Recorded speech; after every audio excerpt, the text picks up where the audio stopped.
লাইসেন্সের জন্য চেক করছে।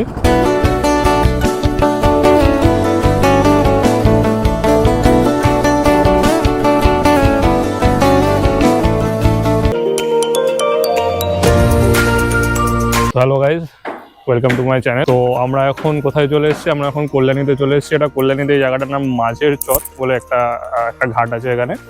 তো ব্লগটা অ্যাকচুয়ালি স্টার্ট হচ্ছে বাড়ি থেকে, তো তোমরা আগে ওটা দেখে আসো। চলো গাইজ, ওয়েলকাম ব্যাক। এখন বাজে মোটামুটি 2:35 মতো। তো আমরা এখান থেকে যাচ্ছি কল্যাণীর সাইড একটু ঘুরতে। আমার সাথে আরও একটা বাইক থাকবে, আর আমরা 4 জন যাচ্ছি টোটাল। তোমরা এই ব্লগটার মধ্যে কল্যাণী এক্সপ্রেসওয়ের কী অবস্থা সেটাও জানতে পারবে। টোটাল রাস্তাটা আমি দেখানোর চেষ্টা করব। আমার যা পার্টনার আছে ওদের সাথে দেখা করে তারপর আস্তে আস্তে এগোবো। জয় শ্রীরাম, জয় বজরংবলী। যে আমরা বিলগড়ি এক্সপ্রেসওয়েতে উঠে গেলাম, আর আমাকে ওই সাইড সরে যেতে হবে এখান থেকে। তো এখন আমরা সামনে গিয়ে ঢালাই কারখানাতে আমার আর একজন মেম্বার আসছে, মানে একটা বাইক আসছে, 2 জন বাইকে থাকবে, একটা ক্লাসিক 350 আসছে। আমি ঢালাই কারখানাতে ওদের সাথে মিট করবো বলেছি। ওদের আমি বলেছি রাস্তার উপরে দাঁড়িয়ে থাকতে। তো দেখি ওরা সামনে গিয়ে দাঁড়িয়ে আছে কিনা, ওদের সাথে মিট আপ করে। আর আমার আরেকটা বন্ধু আছে, ওকে সামনে ওখান দিয়ে তুলবো, তারপর ওখান থেকে ডাইরেক্ট কল্যাণী এক্সপ্রেসওয়েতে কানেক্ট করবো। একটু প্ল্যানে চেঞ্জ হয়েছে, যে যারা এখানে আসবে ভেবেছিল আমার মানে আরেকটা ক্লাসিক 350 যেই বাইকটা আসবে, তো ওটা এখন একটুখানি দূরে আছে, এয়ারপোর্ট 1 নম্বরের ওদিক দিয়ে আসছে। তা আমি ওদের বললাম তাহলে এক কাজ কর, তোরা সামনে থেকেই আমার সাথে জয়েন কর। আমি সামনে একজনকে, আমার একটা বন্ধুকে বিআইটির ওখান দিয়ে পিক আপ করবো, তোকে ওখান দিয়ে পিক আপ করে নিই, তারপর ওদের সাথে ওখানে মিট আপ করে নেবো। আমার বন্ধু সৌরভ, ও জয়েন করেছে, ওকে আমি পিক করে নিয়েছি। জগাই বস খালি আরেকজন বাকি আছে ওদিকে, আরেকটা বাইক বাকি আছে, ব্যাস ওরা চলে আসলে তাহলে কমপ্লিট। একটা বাইক এখানে, এরা 2 জন। তো আমরা 2 জন এখানে কানেক্ট করে নিলাম। বস। এবার আমরা এখানে কল্যাণী এক্সপ্রেসওয়েতে কানেক্ট করে গেলাম। বাদিকটা আমাদের হচ্ছে যেখানে কল্যাণী এক্সপ্রেসওয়েটা অ্যাকচুয়ালি শুরু হচ্ছে, বা বিরাটি ওই সাইডটা, বিরাটি বেলঘড়িয়া পেছন দিকটা পড়ে আমাদের, আর সোজা এই সাইডটা পড়বে হচ্ছে কল্যাণী। তো এখানে রাস্তা তোমরা কন্ডিশন দেখতে পারবে এখানে এই ভিডিওটার মধ্যে, রোড কন্ডিশন কেমন আছে এটা দেখতে থাকো। তো আমাদের রাস্তাটা এখন কিছু এরম, প্রথম 4-5 কিলোমিটার কল্যাণী কল্যাণী এক্সপ্রেসওয়ের প্রথম শুরুর 4-5 কিলোমিটার এরমই টাইপের আছে, একটু রাস্তা খারাপই আছে বলতে গেলে। মুড়াগাছা অবধি সামনে একটা মোড় পড়ে, তো অতটা অবধি রাস্তা খারাপই। বাট ওই মুড়াগাছার পর থেকে রাস্তা আবার একদম প্রপার 3 লেন, মানে প্রথমে 4-5 কিলোমিটারই যা একটুখানি অসুবিধা হবে, বাট তাও ঠিক আছে। তারপর থেকে তো আমরা ভালো রাস্তাই পাবো। তো এখন মোটামুটি 3:11 বাজে, আর এটাই সেই মুড়াগাছার মোড়। তোমাদের বাদিক চলে গেলে সোদপুর পড়বে, আর আমাদের এই ডান দিক চলে গেলে মধ্যমগ্রাম পড়বে। তো আমাদের ওপরে এই ব্রিজটা এখনও কনস্ট্রাকশন চলছে। এর আগে অবধি রাস্তা খারাপই বলতে পারবো, মানে ডাইভারশান আছে আর একটুখানি সিঙ্গেল লেন টাইপের। বাট এরপরে তোমরা দেখতে পারবে যে এর জাস্ট এটার পর থেকে একদম প্রপার একদম 3 লেন রাস্তা শুরু হয়ে যাবে, দারুণ রাস্তা শুরু হয়ে যাবে এরপর থেকে। মানে প্রথম 4-5 কিলোমিটার যদি একটু কষ্ট করে নেওয়া যায়, ব্যাস তারপর আর কোনো অসুবিধা নেই। তো একটা সাইড এদিকে খুলেছে এই ব্রিজটার, বাট আরেকটা সাইড মানে আসারটা এদিকে খুলেছে, যাওয়ারটা এখনও খোলেনি। ওটা হয়তো খুব শিগগিরই খুলে দেবে। তো এই এখান দিয়ে হলো শুরু ভালো রাস্তা। এবার আমরা টানা এখন ভালো রাস্তাই পাবো মোটামুটি, যতটা আমরা যাবো এখন পুরো। এবার থেকে রাস্তাটা পুরোটাই ভালো, ওরা কোনো প্রবলেম নেই, সিঙ্গেল লেন ডাবল লেনের। আর এই সাইডে তোমরা দেখতেই পাচ্ছ যে প্রপার ফেন্সিং করে দিয়েছে 2 সাইডেই। তো গরু ছাগল বা ওরম টাইপের কিছু উঠে আসা একটু চাপই আছে। তো আমাদের সাথে এই যে তোমরা দেখতে পাচ্ছ এরা 2 জন, তো এরা 2 জন হচ্ছে ক্লাসিক 350-তে, আর এদের নাম হচ্ছে, যে চালাচ্ছে ওর নাম হচ্ছে রোহান, আর যে পেছনে বসে আছে ওরা হচ্ছে সোহান। তো এরা 2 জন আজকে আমাদের জাস্ট যে হঠাৎই খুব প্ল্যান হয়ে গেছে, মানে ওরকম কোনো আগের থেকে প্রি প্ল্যান ছিল না যে আজকে আমরা বেরোবো বা কিছু। তো আমরা হঠাৎ আজকে প্ল্যান করলাম যে ঠিক আছে এখন খালি আছে বা এখন একটু যাওয়া যেতে পারে কোথাও, তো কোথায় যাই। তো আমি ভাবলাম যে ঠিক আছে তাহলে একটু কল্যাণীর দিকটা গিয়ে দেখে আসি। আমরা কোথায় যাচ্ছি তোমরা নিশ্চয়ই দেখেছো এর আগে। তো যারা এখান থেকে কলকাতা থেকে শিলিগুড়ি যাওয়ার প্ল্যান করছো কল্যাণী এক্সপ্রেসওয়ে ধরে, তারা এই ভিডিওটা দেখতে পারো রাস্তার কন্ডিশনের জন্য, রোড কন্ডিশন কেমন আছে। তো আমার মোটামুটি এখানে উঠে হয়তো 10-15 কিলোমিটার চালানো হয়ে গেছে, আর রোড কন্ডিশন একদম এরমই ইনট্যাক্ট, পুরো একটাও গাড্ডা নেই এখনও অবধি। রাস্তা দারুণ কন্ডিশনে আছে। তো তোমরা আরামসে এখানে 90-100ও ক্রুজ করতে পারো, কোনো অসুবিধা হবে না। আর গোল্ডেন এক্সপ্রেসওয়েতে একটা জায়গাটা এখন খুব ভালো জিনিস হয়ে গেছে, যে তোমরা দেখতে পাচ্ছ এখানে সব জায়গায় মোটামুটি ছোটো ছোটো করে ফ্লাইওভার বানিয়ে দিয়েছে। তো এটাতে সুবিধা কী হচ্ছে না, নিচের যে ক্রসিংগুলো, তো ওখানে আর জ্যাম ফেস করতে হচ্ছে না। তো ওই জায়গাটা খুব ইজিলি আমরা বাইপাস করে বেরিয়ে যাচ্ছি ওপর দিয়ে, ফ্লাইওভার দিয়ে। অনেকটা টাইম বাঁচছে, অনেকটা ট্রাফিকও কমছে।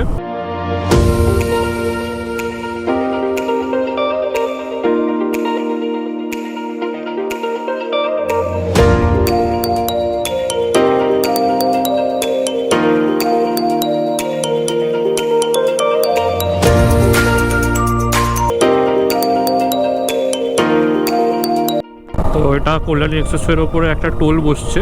আগে এখানে কোনো টোল ছিল না, বাট এখন এই টোলটা এখানে বসা শুরু হয়েছে। তো মোটামুটি আমার মনে হয় অনেকটাই কাজ হয়ে গেছে, আর একটুখানি হয়তো বাকি। এটাও খুব শিগগিরই আমার মনে হয় এটাও চালু হয়ে যাবে। তো এত ভালো রাস্তা যখন করে দিয়েছে, এটাতে টোল নিলেও কোনো প্রবলেম নেই। যদি বাইকারদেরও টোল নেয় আমার কোনো অসুবিধা নেই দিতে, যদি এত সুন্দর রাস্তা ওরা বানিয়ে রাখে। তো এটা যদি পরে মেন ব্যাপার হচ্ছে, এটা পরে যদি মেনটেন থাকে এত সুন্দর, তাহলে তো কোনো অসুবিধাই নেই। আর তোমরা যারা আমার নর্থ বেঙ্গলের সিরিজটা দেখোনি, তারা একবার দেখতে পারো, আমি এইখানে আই কার্ডে দিয়ে দেবো তোমাদের।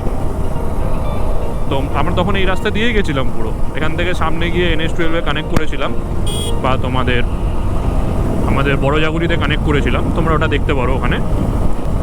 তো এখান দিয়ে কল্যাণী আর কত 15 কিলোমিটার।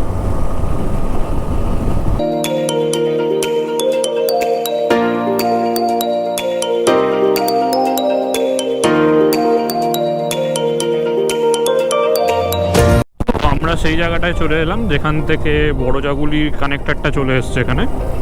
তো পরে আমার মনে হয় যে, আমার যতদূর মনে হয়, হ্যাঁ, এই যে তোমরা দেখতে পাচ্ছ এই যে রোডটা এখান দিয়ে উঠে গেছে, এই রাস্তাটাই ওই সাইডে গিয়ে বড় জাগুলিতে কানেক্ট করবে পুরো। তোমরা যারা শিলিগুড়ি যাবে, তো তাদের এখান দিয়ে NH-12 ধরতে হবে। তো NH-12টা ধরার জন্য এখান থেকে এই আমি দেখাচ্ছি, সামনে একটা ডান দিক পড়বে, তোমাদের ওই ডান দিকটা নিয়ে সোজা চলে যেতে হবে, তাহলে তোমরা ডাইরেক্ট গিয়ে একেবারে বড় জাগুলিতে কানেক্ট করে যাবে। তো এই আমরা একেবারে এখান থেকেই চলে গেছিলাম। তো এখন 3:40 বাজে, আর আমরা এখানে কল্যাণীতে আমার মনে ঢুকে গেলাম, মনে হয় এটাই কল্যাণীতে আমরা ঢুকে গেলাম। তো আগে আমি এখানে অনেক আসতাম এই রাস্তায়, বাট প্রবলেম ছিল কি, আগে এই রাস্তাটা পুরো সিঙ্গেল লেন ছিল। তো 2019-19-এর কথা বলছি, তখন এইসব রাস্তাগুলো পুরো একটাই সিঙ্গেল লেন ছিল। তখন এখানে রাস্তা চওড়া হওয়ার কাজ চলছিল আমার মনে আছে, আর এখন রাস্তাটা পুরো তৈরি হয়ে গেছে।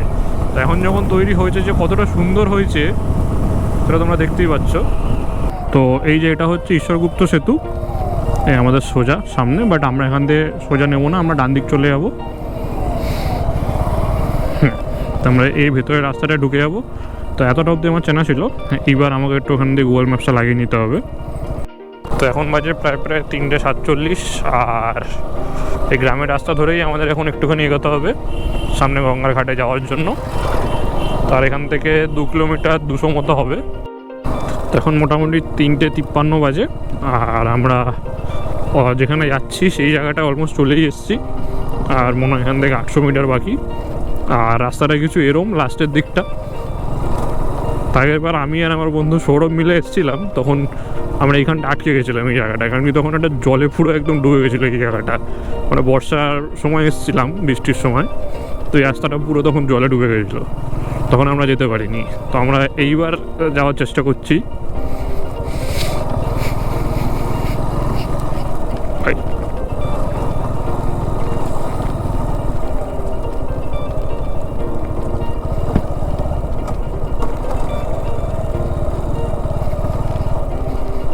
তো এদিকে বাদিকে একটা ফেরিঘাট আছে, আর আমরা এখানে এসে পৌঁছে গেলাম। তো এই সাইডে আমাদের গঙ্গা, বা সাইডে, আর আমরা এখানে কোথাও একটা সাইডে করে দাঁড়ানোর চেষ্টা করব, এখানেই দাঁড়াই কোথাও। তো এখন হচ্ছে বাজে 4:06, আর আমরা বাড়ি থেকে এখন এখানে এসে পৌঁছলাম। তো আমার সাথে যে কারা কারা আছে তোমরা দেখেছো, আমার সাথে আজকে আছে হচ্ছে সৌরভ, যার ডাকনামকে আমরা ওয়াল্টার বলে ডাকি। আমাদের সাথে আছে হচ্ছে রোহান, যে বুলেট নিয়ে এসছে, চালাচ্ছিল। আর পেছনে আরেকজন বলেছিল, সেটা হচ্ছে সোহান। তো আজকে আমাদের খুব সাডেন প্ল্যান হয়ে গেছে, তো আমরা ভাবিনি যে আমরা এখানে আসবো বিকেলবেলা। তো আমরা হঠাৎ একটা প্ল্যান করলাম জাস্ট। তো আমাকে সকালবেলা বললো যে কোথায় যাবে, চলো আমিও যাবো। আরাম ঠিক আছে তাহলে চ, আজকে একটা রাইড হোক হালকা ফুলকা। ওখানে বেসিক্যালি আমরা গঙ্গার পাড়ে এই সানসেটই দেখতে এসেছি আর একটুখানি চিল করতে এসেছি আমরা সবাই মিলে। একটা হালকা ফুলকা রাইডও হয়ে গেছে। Very good ride. ইয়েস। হালকা ফুলকা রাইড ছিল না, আমার অনেক কষ্ট হয়েছে রাইডে। কেন কেন কষ্ট হয়েছে? কষ্ট হয়েছে কেন, আমার পুরো হাওয়া লাগছিল পুরো। আচ্ছা আচ্ছা, হ্যাঁ উইন্ড ব্লাস্টের জন্য, উইন্ড ব্লাস্টের জন্য। উইন্ড ব্লাস্টের জন্য একদম পুরো একদম বুক কেঁপে গেছে। এনজয় করো। আর এখানে এই যে এখানে একটা বাইক আমাদের, আর ওখানে আমারটা ওখানে রাখা, পার্ক করা।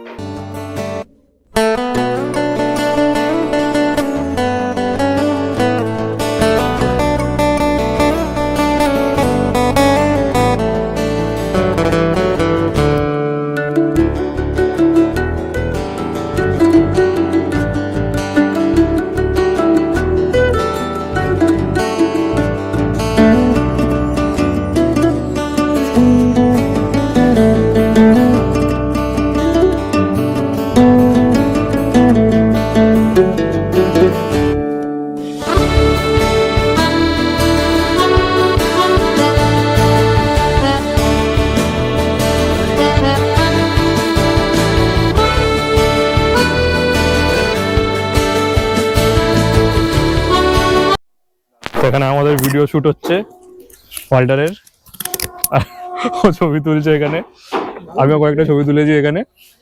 তো তোমরা ওগুলো দেখতে পারো ইনস্টাগ্রামে, আর আমি সবার ইনস্টাগ্রাম হ্যান্ডেল ইয়ে করে দেবো। এরটা আমি এখানে দিয়ে দেবো, ওরটাও দিয়ে দেবো, আর ওরটাও দিয়ে দেবো, ঠিক আছে? তো আমাদের পেছনে আমি দেখাচ্ছি তোমাদের, ওই সাইডে একটা জাহাজ দেখা যাচ্ছে। আমি জানি না কোপ্রোতে আসছে কিনা। ওই যে ওখানে একটা জাহাজ দেখা যাচ্ছে, ওই আমার হাতটা যেখানে পয়েন্ট করছে। আর সামনে একটা এখানে জাহাজ তৈরি হচ্ছে মনে হয়, এখানে মনে হয় জাহাজ তৈরি হয়। তো এই জায়গাটায় এখন আমরা তো এটা রেস্ট্রিক্টেড জায়গা, তো আমরা এখানে ঢুকতে পারবো না, তালা মারা। তো আমরা ঢুকবো না, বেকার রিস্ক নিয়ে লাভ নেই সবার প্রাইভেট প্রপার্টিতে ঢোকার থেকে। বাট এখানে ওখানে একটা জাহাজ তৈরি হচ্ছিল ওই জায়গাটাতে, হয়তো গোপ্রোতে ভালো করে আসছে না। আজকে রিসেস নেই, আমার পার্ট এখানে হচ্ছে ফটোশুট হয়ে গেছে। তো এখানে আমাদের বন্ধুরা সব খাবার কিনে এনেছে, খাচ্ছে এখন। ঠিক আছে তোরা আমার সময় রেকর্ডিং বল বল কি খাচ্ছিস? কি পাপড় হবে মনে হয়, জানি না এটা কি বলে, কি ঝুড়ি বাজা নাকি? আমি এখন এর সাথে একটুখানি কিছু খাই, খিদে পেয়েছে। আর আমাদের পেছনে একটা দারুণ সানসেট হচ্ছে ওখানে।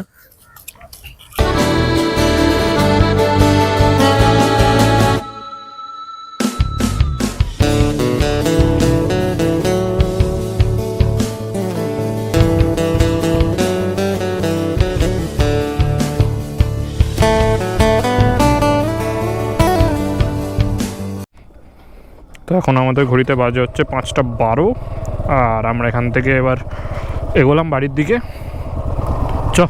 তো বাড়ির দিকে যাওয়ার জন্য আমরা সেম রাস্তায় ফলো করব, যে রাস্তা ধরে এসেছিলাম সেটা ধরেই যাব। তো এখন অন্ধকার হয়ে গেছে প্রায়, খুব একটা বেশি কিছু দেখানোর নেই। তো আমার যদি কিছু দেখানোর থাকে বা কিছু শ্যুট করার থাকে তখন আমি আবার ক্যামেরা অন করবো, বা বাড়ির দিকে যাওয়ার সময় এখন আর খুব একটা শ্যুট আমি করছি না এখন। চলো। তো এখন মোটামুটি 5:30 বাজে, কাঁচাপাড়ার এই ক্রসিংটাতে আমাদের ওই বাইকটাকে ধরেছে, লাইসেন্সের জন্য চেক করছে। তো হয়ে গেছে, যত বেরোলাম। তো পেছনে তোমরা দেখতে পেলে যে এদের দুজনকে পুলিশে ওখানে দাঁড় করিয়েছিল। জাস্ট লাইসেন্স দেখলো আর গাড়ির কাগজ বাগজ আছে কিনা সব সেটা ঠিকঠাক দেখলো। তো ওটা করেই জিজ্ঞেস করে তারপর ছেড়ে দিল। আমাদের সাথে গল্প করছিল আর কি, বলছিল যে কোথার থেকে এসছো, কোথায় যাবে, কতক্ষণ লাগবে, ব্যাস ওইগুলোই আর কি।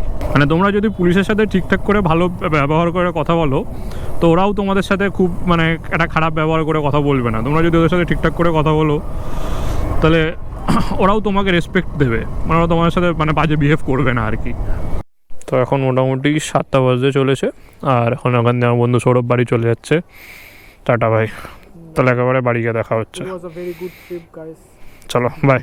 তো তোমরা যদি এতক্ষণ ভিডিওটা দেখে থাকো, থ্যাংক ইউ ফর ওয়াচিং। তো ভিডিওটা আমি এখানে শেষ করলাম। চলো টাটা বাই।